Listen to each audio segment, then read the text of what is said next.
How does a make-believe party of cockroaches suddenly pose the biggest challenge to India's government right now? Well, throw some police brutality into the mix and the result is explosive.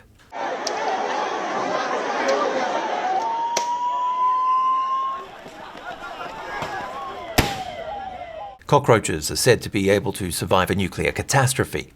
True or not, thousands of students marching on Parliament under the name of the Cockroach Janata Party just endured their first baptism of fire on Monday. The intriguing result: the fear is gone amongst the youth. We saw so many youth coming forward telling the police to attack them. They said that we are here to be beaten up by you.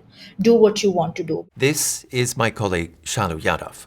I have covered a lot of protests over the last 12 years, even beyond in India, but I've never seen this kind of turnout on the streets. I've never seen this kind of anger amongst the youth. Issue students ki hai.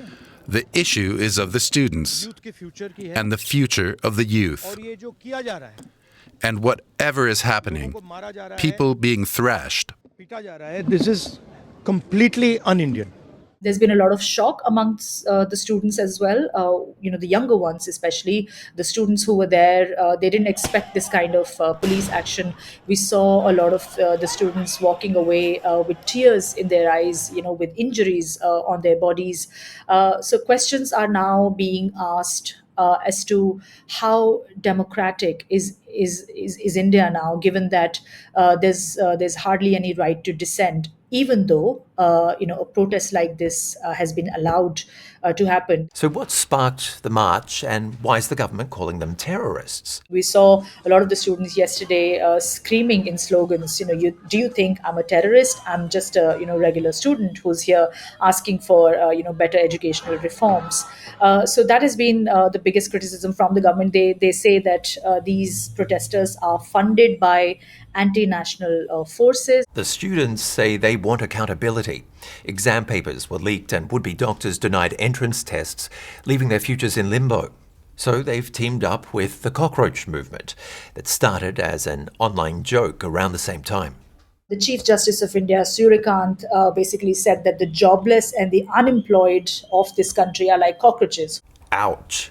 You had someone sitting miles away in Boston, in US, who took a note of this and tweeted out in jest, basically saying that what if all the cockroaches come together and form a Cockroach Janata Party? What started as a protest over exam paper leaks has grown into a much wider movement. We are seeing protests in other cities around India. We're seeing protests in Berlin. We're seeing protests in Washington, D.C., in London. I've been speaking to a lot of professors and teachers over the last 1 month that I've been covering these protests, and they say that the idea of getting exam papers through corruption has become a bit institutionalized. It's become normalized, and that is where the problem lies.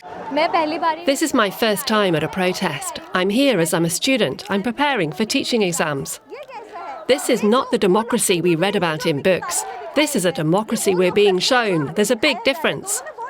Now, even as the government has taken action against certain officials whom they blame for leaking of these exam papers, the students say that it was too little, too late, and which is why you're seeing this manifestation, this outpouring of anger of these students. Their anger is directed at the education minister. Whenever there's been a big scandal historically, ministers have taken moral responsibility and stepped down from their role. But that has not happened in this government. And they have said it repeatedly that we don't do that. And experts say that the biggest worry of the BJP government is that today, if they give in to this demand of removal of the education minister, tomorrow it could be another minister, and it could be Prime Minister Modi himself. That's the big shift here. The protesters have become a threat to Narendra Modi's power. This is our elected government. We voted for them, and on the basis of that, they have power today. Now there won't be any more of those votes, and he will lose that power. He will have to resign. He will have to resign. In front of you, all of India's youth is on the streets now. The mute and deaf government is just a few steps away.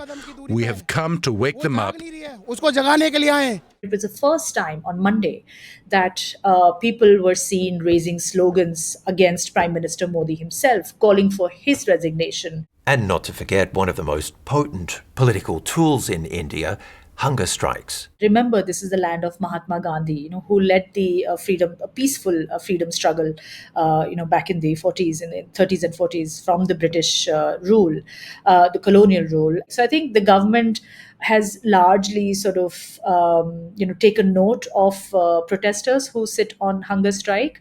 But this time it's not happened, which is why I think, which is why a lot of the Indians are angry.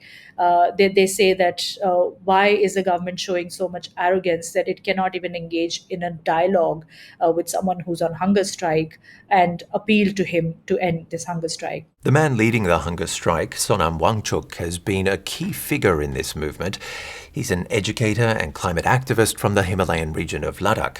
Wangchuk has been on hunger strike since June 28th.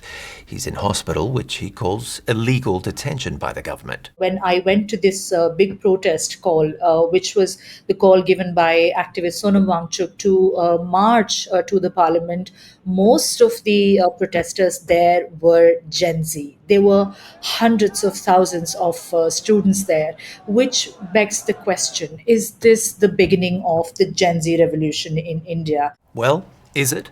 Let us know what you think. I'm Ben Fajzullin. Thanks for joining us.